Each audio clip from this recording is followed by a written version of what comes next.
agradecer unha vez máis a todas as persoas que vos achegastes aquí, de fora de Galiza, nos deu a oportunidade de coñecer a realidade no Estado español, que coñecíamolo a mellor un pouquiño máis, pero a nivel colectivo no Estado español, de Francia, de Suecia, de Grecia, de Finlanda e de Irlanda.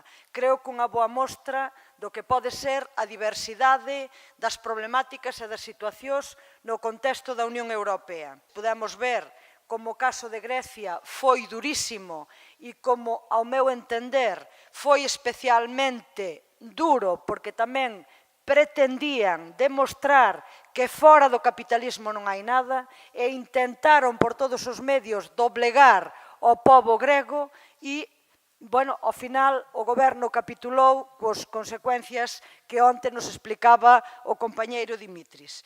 Pero decir que a tendencia en xeral creo que é a mesma.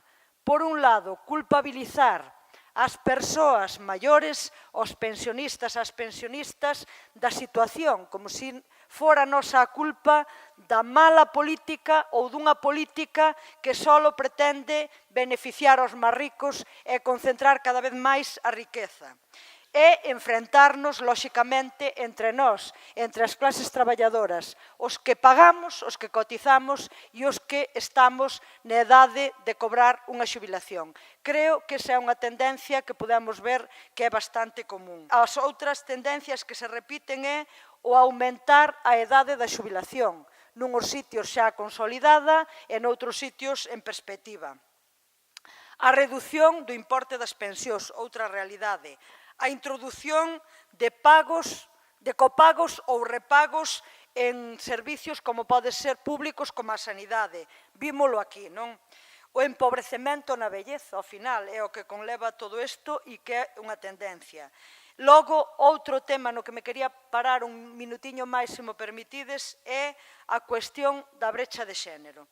Efectivamente, vímolo aquí, houve moitos datos e moi ben postos encima da mesa e tamén se falou ou se apuntou algunha solución. A min permitídeme apuntar dúas ou tres cuestións máis no camiño desa solución para poñerlle fin á brecha de xénero. Eu creo que temos que incidir tanto nas organizacións sociales e sindicales das que formamos parte en dúas cuestións. Primeiro, que a axenda das mulleres ten que estar encima da mesa. E cando discutamos sobre unha lei, sobre un convenio colectivo, sobre calquera cuestión que discutamos, temos que mirar de como eso vai afectar ao colectivo das mulleres que decimos representar e defender tamén. Eso é moi importante.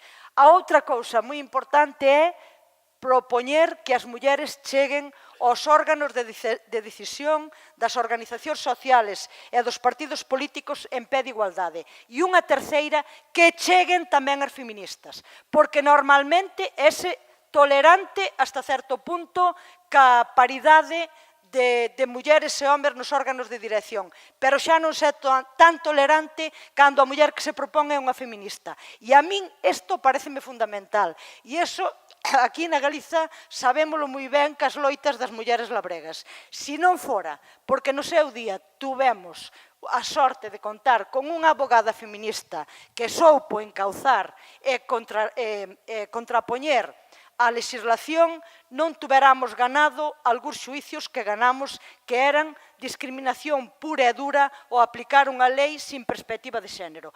Por iso eu creo que é moi importante e eu creo que é algo que nos temos que concienciar de meter na nosa axenda. E unha chamada tamén aos partidos políticos e especialmente aos partidos de esquerda e especialmente a isto que se chama ou que se deu en chamar a nova política.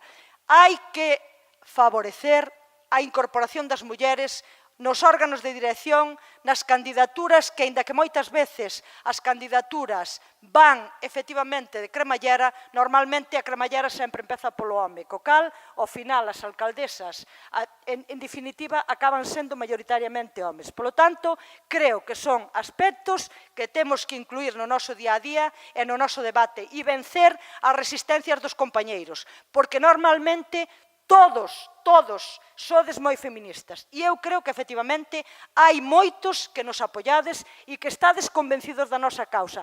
Pero logo ven o segundo problema, apartarme un pasiño para deixar ese 50% para as compañeiras e resistímonos máis. Entón, creo que son cousas que me parecen importantes e gústame dicilas aquí porque creo que estamos nun colectivo que realmente estades preocupados tamén polo noso avance. Tamén para o avance das mulleres traballar na deconstrución da división que fai o patriarcado das nosas funcións. E iso é moi importante, porque ás veces decimos, non, é que as mulleres non queren ir aos órganos de dirección, non, é que non encontramos mulleres para as candidaturas, non é que non hai, decías aquí, tamén se dixo estes días aquí, que era un argumento que se utilizaba moito. Bueno, é que claro, aquí vimos de séculos onde as mulleres se nos dice que estamos moi ben na nosa casiña e no privado, pero que o público é cousa de homes, que eles son os que saben, os que entenden. Bueno, pois eso, desde as organizacións tamén hai que traballalo para deconstruir. E hai que dedicar recursos para que as mulleres nos organicemos, favorecer a autoorganización das mulleres dentro das organizacións. Eu entendo que só así avanzaremos, senón estaremos lamentándonos eternamente. O reforzo das pensións privadas e ese produto paneuropeo de pensións privadas que tanto nos preocupa e que se puxo tamén de manifesto que tanto descoñecemos a nivel xeral. Por qué? Porque a xenda europea non lle interesa a ninguén.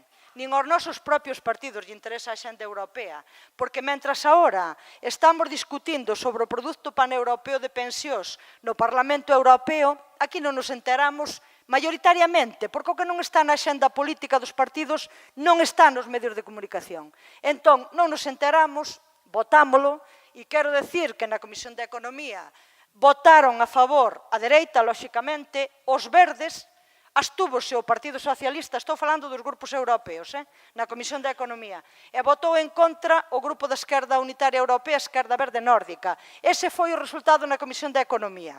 Pero, xa entre os que estaban a favor, se encargaron, e os que xa estuveron, se encargaron de que antes de ir á negociación tripartita, é dicir, Comisión, Parlamento, Consello, antes de ir a esa negociación, que non pasara por debate do Pleno. Por qué? Por dúas razóns.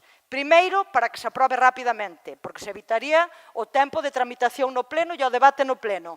E segundo, para evitar que se puderan meter enmendas que logo estarían encima da mesa de negociación.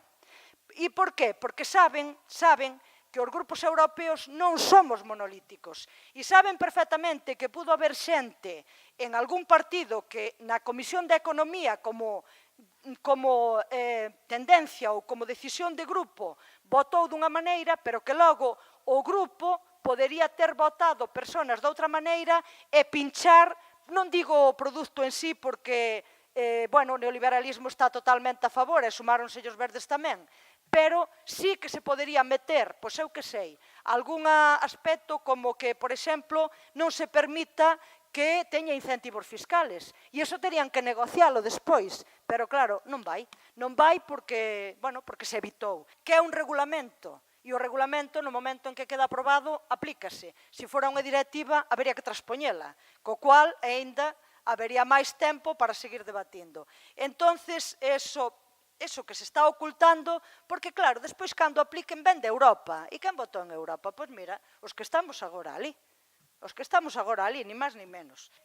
O produto paneuropeo debería ser retirado, vergonza lle debería dar ao Consello e á Comisión e ás forzas maioritarias perder o tempo traballando nesto para beneficiar o capital financiero, como se dixo aquí, e non dedicarse, que era o que deberían facer, a traballar cos Estados membros para ver que medidas hai que poñer en marcha para reforzar os planes, os sistemas públicos e as pensións decentes, para que todo o mundo podamos vivir con dignidade no momento no que nos xubilemos.